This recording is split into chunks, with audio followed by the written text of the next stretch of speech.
Hey, Bill O'Reilly here. Welcome to the No Spin News, Wednesday, April 8th, 2026. Stand up for your country. The best coverage and most honest of Iran begins now.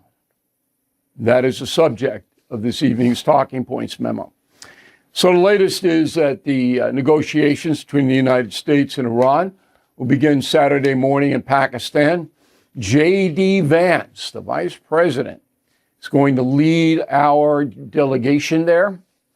And I have no expectations whatsoever.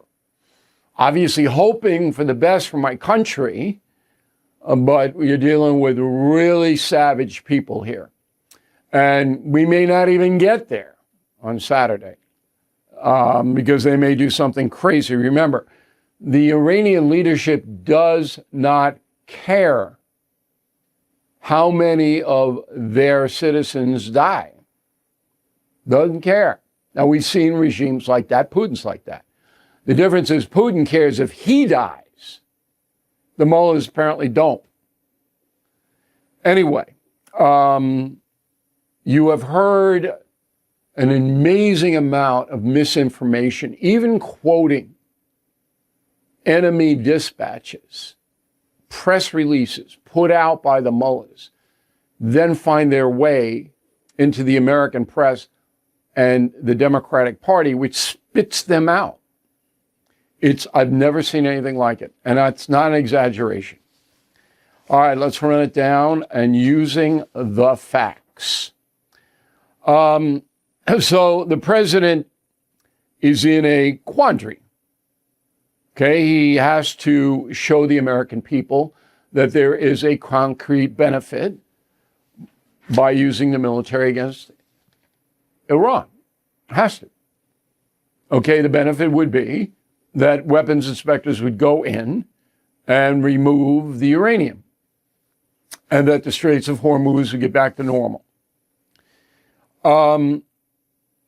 I predicted on Monday that there would be an extension of negotiations. Roll tape. Now, the president reiterated that the end of Tuesday, tomorrow, if he doesn't have some kind of deal with Iran that involves nukes, that he'll bomb their electrical grid, take them out. They won't have any communications. I believe that that might be extended. The Tuesday deadline might be extended. Well, how do I know that? Because I talked to the president. That's how. That's my job, to be a reporter and to get the best information possible. And I knew from the very beginning of this whole mess, Trump did not want Armageddon to be unleashed on Iran. He wanted a deal.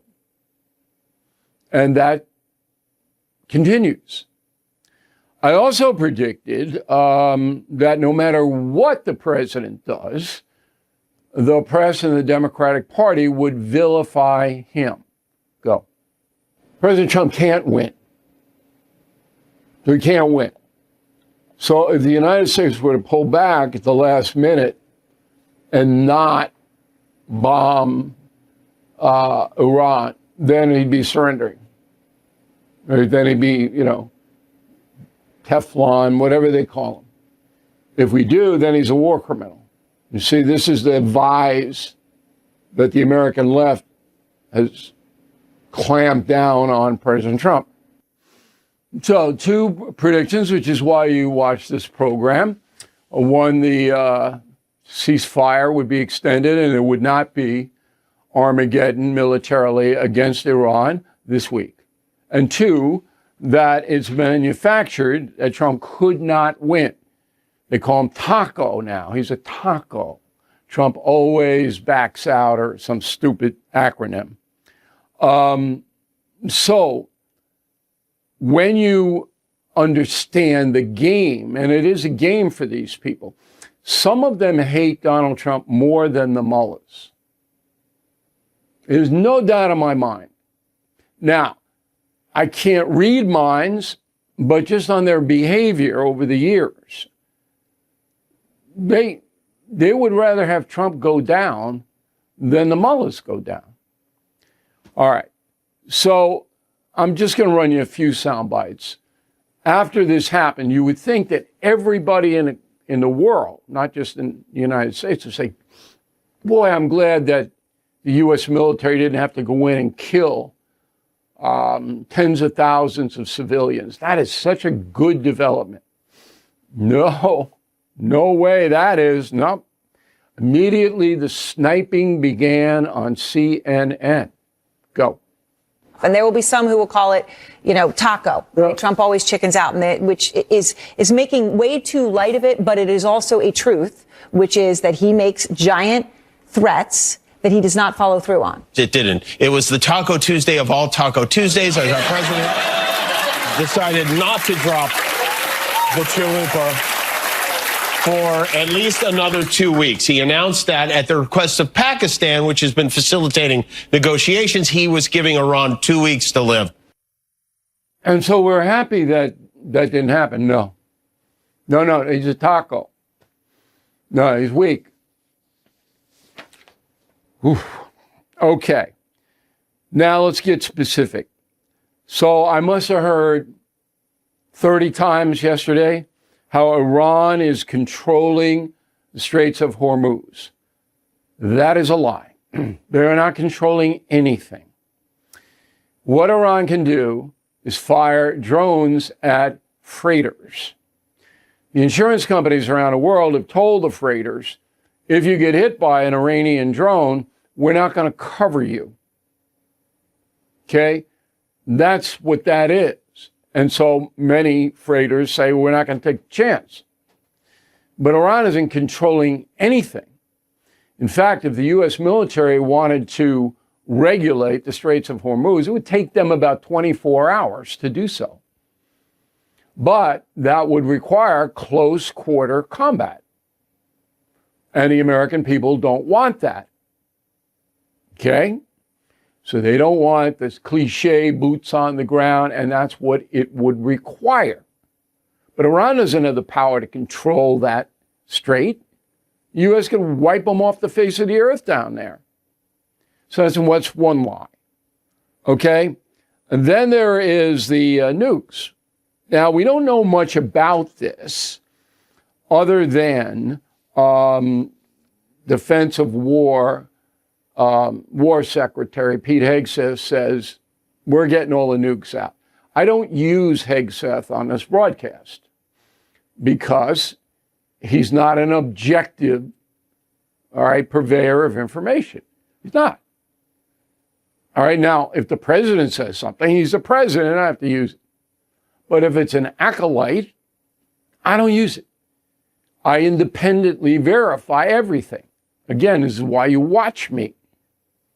All right, but Hegseth did say, we're going to do what we said what we're going to do. Hope so, because if you don't, that would be the end of Donald Trump's presidency. You've got to get those nukes out of there. Now, the stock market liked it. It was up 1,300 points at the open. Oil down 18%. So the world is breathing a sigh of relief. Financial communities, okay. Doesn't really matter to me, but that's the react. That's how you gauge the react. I'm going to end with this soundbite because it's just so outrageous. Now, remember, during World War II, okay, if you said something like you're going to hear now, you would have been arrested and charged with treason or whatever. This is Ed Markey, okay, a senator from Massachusetts. Go. The Strait of Hormuz is now in control, is controlled by the Iranian army that's going to turn it into a toll road that is going to raise prices around the globe. The uranium is still under the control of the Iranian army. The people in Iran are not free.